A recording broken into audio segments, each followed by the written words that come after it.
প্রায় ঘন্টাখানিক পর সিয়ার সবাই বাসায় এসে পড়ে। সিয়া বাসার ভেতরে এসে কোনো কথা না বলেই নিজের ব্যাগটা নিয়ে সোজা নিজের রুমে চলে আসে।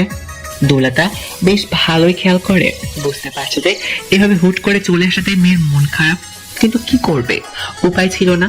সিয়া উপরের রুমে গিয়ে ব্যাগটা বিছানার উপর আছাড় মারে। কেমন একা একা হয়ে গেল। ফোনটাও রাগের মাথায় অফ করে রেখেছিল। এখন ফোন অন করে আর অন করতেই দেখে অনেকগুলো ফোন আর অনেকগুলো মেসেজ। সবগুলোই অনলের কাছ থেকে এসেছে। সিয়া তো ওকে না বলে এসে পড়ছে।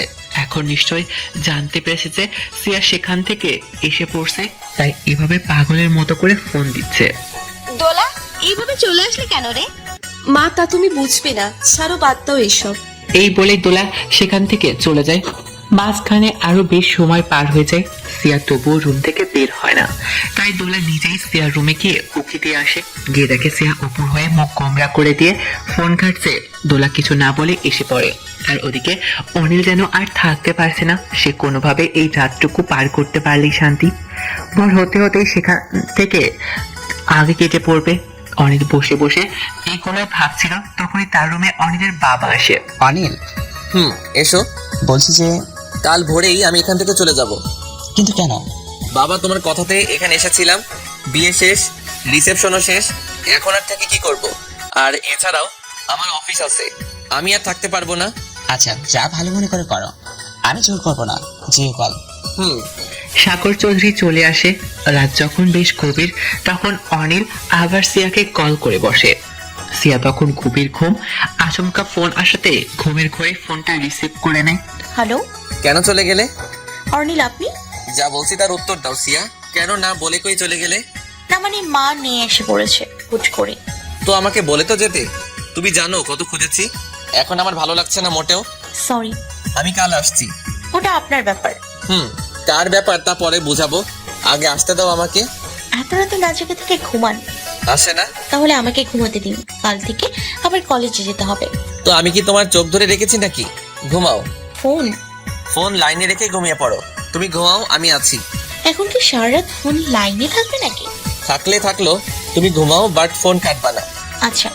সিয়া ফোনের লাইনে রেখেই আস্তে করে পাশে শুয়ে পড়ে। কিছুক্ষণ তাকে থেকে আবার যে কখন ঘুমিয়ে পড়ছে তা সিয়ারও খেয়াল নেই। সিয়া ঘুমাচ্ছে আর অনিল একা একাই বক বক করছে।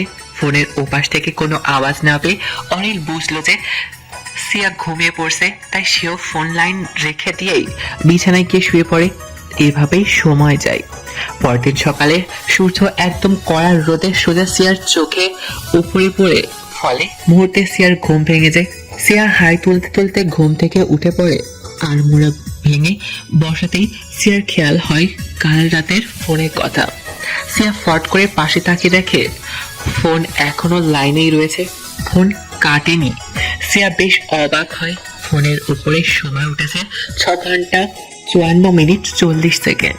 সিয়া তো সোজা মাথায় হাত, মানে ভাবা যায় এত সময় লাইনে ছিল। ফোনে কত ব্যালেন্স ছিল যে একটা বারও কেটে যায়নি। সিয়ার এখন ঠিক কেমন রিয়াকশন করা উচিত সেটাও ভুলে গেছে। সিয়া ফোনটা স্পিকার দিয়ে মুখের কাছে নেয়। হ্যালো অর্নিল।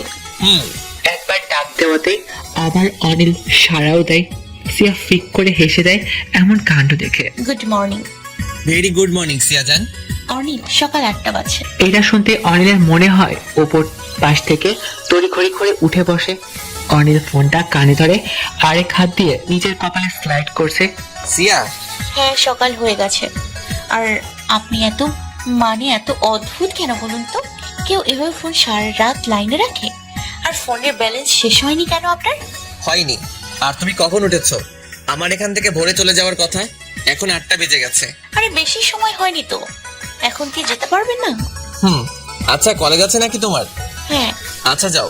আচ্ছা, বাই। এই শুনো, জি। কোনো ছেলের সাথে কথা বলবে না।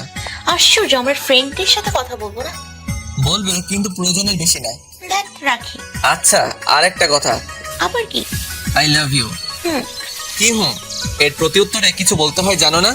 পারবো না বলতে, এখন রাখলাম আমি। এই বলে সিয়া ফোন কেটে দেয়। সে জলদি উঠে ফ্রেশ হয়ে রেডি হয়ে নেয়। আয়নার সামনে দাঁড়িয়ে দাঁড়িয়ে নিজের চুল ঠিক করছিল। তখনই হাতে খাবারের প্লেট নিয়ে দোলার রুমে আসে। এসে দেখে সিয়া উঠে একদম ফ্রেশ হয়ে রেডি হয়ে গেছে। কি রে, আজ থেকে কলেজ যাচ্ছিস? হ্যাঁ, বাসায় থেকে বসে বসে বোর হওয়ার থেকে কলেজ যাই। রেগে আছিস? কই না তো। মনে তো হয় রেগে আছিস। কাল এভাবে বিয়ে থেকে এসে পড়লাম তাই। আরে বিয়ে তো শেষই, আর রাগ করবো কেন? ধুর, কি যে বলো না মা। আচ্ছা বলো, কিছু বলবে? বলবো মানে? খেয়ে যা, এই যে নাস্তা। সিয়া একটা রুটিতে ডিম ভাজি নিয়ে রোলের মতো করে নিল, তারপর ব্যাগটা কাঁধে ঝুলিয়ে খেতে খেতে নিচে নেমে পড়ে। তারপর কলেজ। আর অনিল নিজেও তার ব্যাগ প্যাক করে নেয়। বেরুন কালারের জ্যাকেটটা নিজের উপরে ঝুড়ে নিচ্ছে, আর হাতে কানে ফোন ধরছে।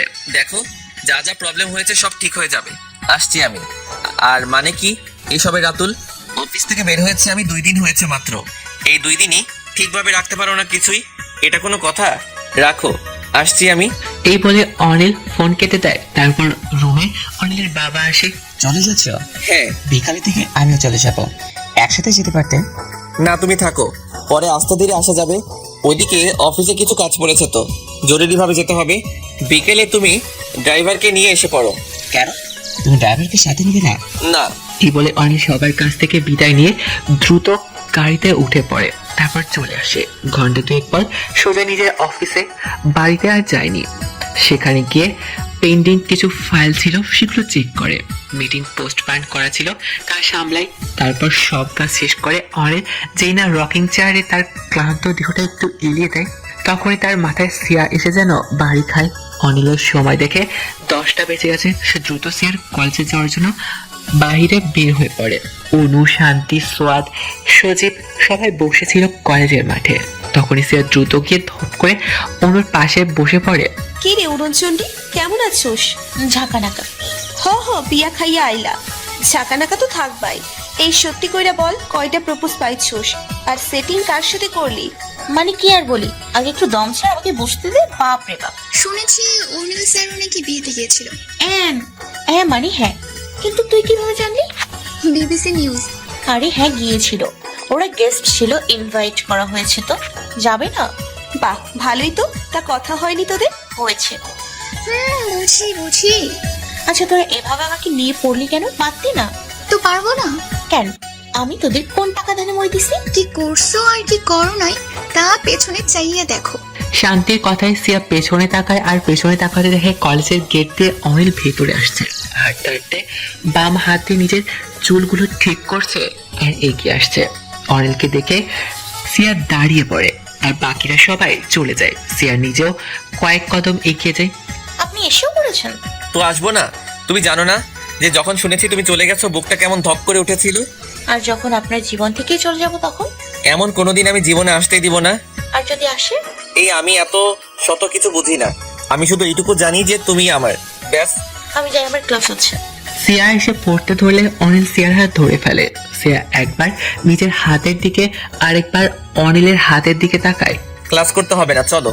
আরে কিন্তু কিছুদিন পর টেস্ট আছে আমার, ক্লাস করতে হবে তো। টেস্ট চাইলে কোশ্চেন পেপার তোমার হাতে ধরিয়ে দিতে পারি, এবার চলো। আরে না, ক্লাস আছে। আর কোথায় যাব? আচ্ছা, তুমি কি চাও যে তোমাকে সেই প্রথম দিনের মতো করে সবার সামনে দিয়ে টেনে নিয়ে যাই? না।